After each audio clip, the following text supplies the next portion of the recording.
नमस्कार, ये आकाशवाणी चंडीगढ़ है। अब आप प्रतिका से प्रादेशिक समाचार सुनिए। पहले इस बुलेटिन के मुख्य समाचार। राष्ट्रीय जनतांत्रिक गठबंधन द्वारा नई सरकार के गठन को लेकर गतिविधियां तेज हुई। कल एनडीए में शामिल दलों के संसदीय दलों की बैठक होगी। हरियाणा के मुख्यमंत्री नायब सिंह ने विधायक पद की शपथ ली और उन पर भरोसा जताने के लिए करनाल की जनता का आभार जताया। हरियाणा पुलिस ने साइबर अपराध में संलिप्त मोबाइल नंबर ब्लॉक करने में देश भर में पहला स्थान हासिल किया। हरियाणा के मुख्य सचिव TVSN प्रसाद ने कहा कि राज्य सरकार ने जलवायु परिवर्तन पर कार्य योजना का प्रारूप तैयार किया है। जलाशयों की गाद निकालने के लिए भी जल्द ही एक कार्य योजना लागू की जाएगी। और हरियाणा सरकार ने पद्म पुरस्कारों की सिफारिश के लिए नामांकन आमंत्रित किए। अब समाचार विस्तार से। राष्ट्रीय जनतांत्रिक गठबंधन एनडीए द्वारा नई सरकार के गठन को लेकर गतिविधियां तेज हो गई हैं। इसी क्रम में भारतीय जनता पार्टी के अध्यक्ष जगत प्रकाश नड्डा ने आज नई दिल्ली में केंद्रीय मंत्री और पार्टी के वरिष्ठ नेताओं के साथ बैठक की। श्री नड्डा के आवास पर हो रही इस बैठक में गृह मंत्री अमित शाह, रक्षा मंत्री राजनाथ सिंह, पीयूष गोयल, मनसुख मांडविया, प्रहलाद जोशी, अश्विनी वैष्णव, बीजेपी के राष्ट्रीय महासचिव तरुण चुग, पार्टी नेता विनोद तावड़े और अन्य वरिष्ठ नेता उपस्थित रहे। जनता दल यूनाइटेड के कई नेताओं ने भी दिल्ली में पार्टी अध्यक्ष और बिहार के मुख्यमंत्री नीतीश कुमार के आवास पर बैठक की। ये बैठकें एनडीए नेताओं द्वारा सर्वसम्मति से प्रधानमंत्री नरेंद्र मोदी को नेता चुनने के एक दिन बाद हुई। एनडीए में शामिल दलों के संसदीय दल की बैठक कल नई दिल्ली में होगी। इस बैठक में बीजेपी, टीडीपी व जेडीयू के अलावा एलजेपीआर, शिवसेना, शिंदे गुट, जेडीएस और अन्य सहयोगी दलों के नवनिर्वाचित सांसदों के शामिल होने की उम्मीद है।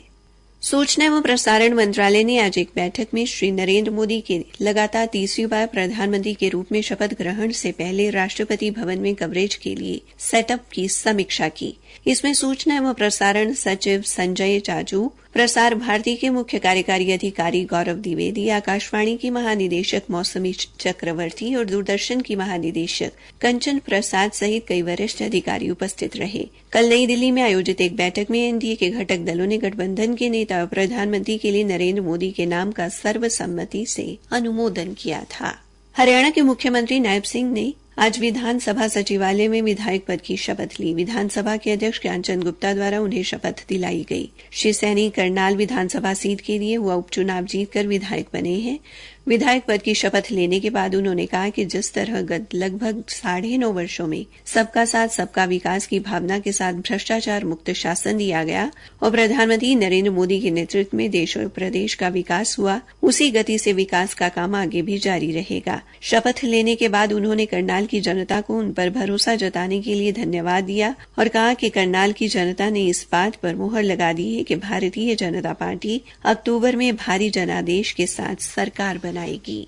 हरियाणा पुलिस ने साइबर अपराध में संलिप्त मोबाइल नंबर ब्लॉक करने में देश भर में पहला स्थान हासिल किया है। राष्ट्रीय साइबर अपराध रिपोर्टिंग पोर्टल के अनुसार इस वर्ष 1 जनवरी से 31 अप्रैल तक देश भर में साइबर अपराध में शामिल कुल 5,46,000 मोबाइल नंबर ब्लॉक किए गए, जिनमें से 1,11,349 मोबाइल नंबर हरियाणा पुलिस द्वारा बंद कराए गए। पुलिस महानिदेशक शत्रुजीत कपूर ने कहा कि साइबर अपराध नियंत्रण को लेकर राष्ट्रीय स्तर पर यह हरियाणा पुलिस की दूसरी बड़ी उपलब्धि है। उन्होंने बताया कि साइबर अपराध में इस्तेमाल होने वाले इन मोबाइल नंबर को ब्लॉक करने को लेकर 3 प्रकार की कार्य योजना बनाई गई। हरियाणा पुलिस द्वारा टेलीकॉम कंपनियों के प्रतिनिधियों के साथ बैठक भी की गई। श्री कपूर ने बताया कि हरियाणा पुलिस द्वारा 1 जनवरी से 31 मई तक अलग अलग क्षेत्रों से 1668 साइबर अपराधियों को गिरफ्तार किया गया। इनमें से लगभग 400 साइबर अपराधी हरियाणा राज्य से हैं, जबकि लगभग 1200 साइबर अपराधियों को असम, राजस्थान, झारखंड, उत्तर प्रदेश व अन्य राज्यों से पकड़ा गया। प्रादेशिक समाचार आकाशवाणी चंडीगढ़ से प्रसारित किए जा रहे हैं। हरियाणा के मुख्य सचिव TVSN प्रसाद ने कहा कि राज्य सरकार ने जलवायु परिवर्तन पर कार्य योजना का प्रारूप तैयार कर लिया है, जिसे शीघ्र ही केंद्र सरकार को भेजा जाएगा। इसके अलावा जलाशयों की गाद निकालने के लिए जल्द ही एक कार्य योजना लागू की जाएगी। श्री प्रसाद ने केंद्रीय कैबिनेट सचिव की अध्यक्षता में हुई राष्ट्रीय आपदा प्रबंधन समिति की बैठक में भाग लेने के बाद ये जानकारी दी।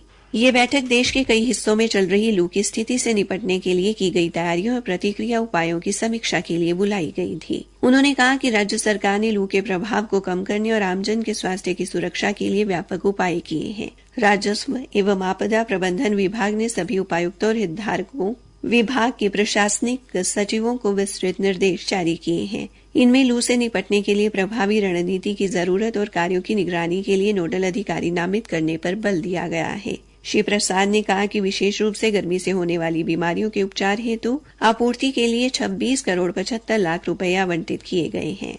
इससे प्रत्येक जिले में लू और भीषण गर्मी से निपटने के लिए आवश्यक संसाधनों की उपलब्धता सुनिश्चित की गई है।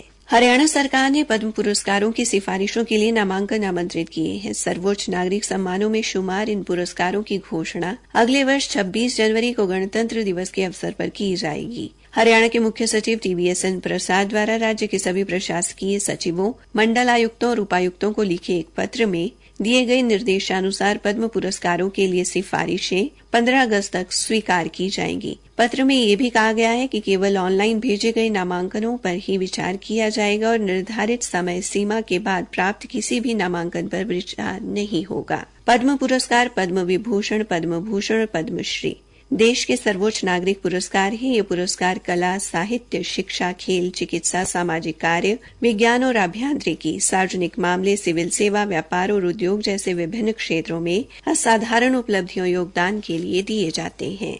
शिक्षा निदेशालय को पोर्टल पर 10 साल पुराने स्थायी निजी स्कूल की मान्यता की समीक्षा की जानकारी दर्शानी होगी। राज्य सूचना आयुक्त ने शिक्षा निदेशालय उपनिदेशक को इस संबंध में एक RTI की सुनवाई के दौरान ये निर्देश दिए। शिक्षा निदेशालय को 30 अप्रैल मान्यता की समीक्षा करवाने वाले निजी स्कूलों की जानकारी पोर्टल पर दर्शाने को कहा गया है। सूचना आयोग को भी 15 जून तक ये जानकारी देने को कहा गया है।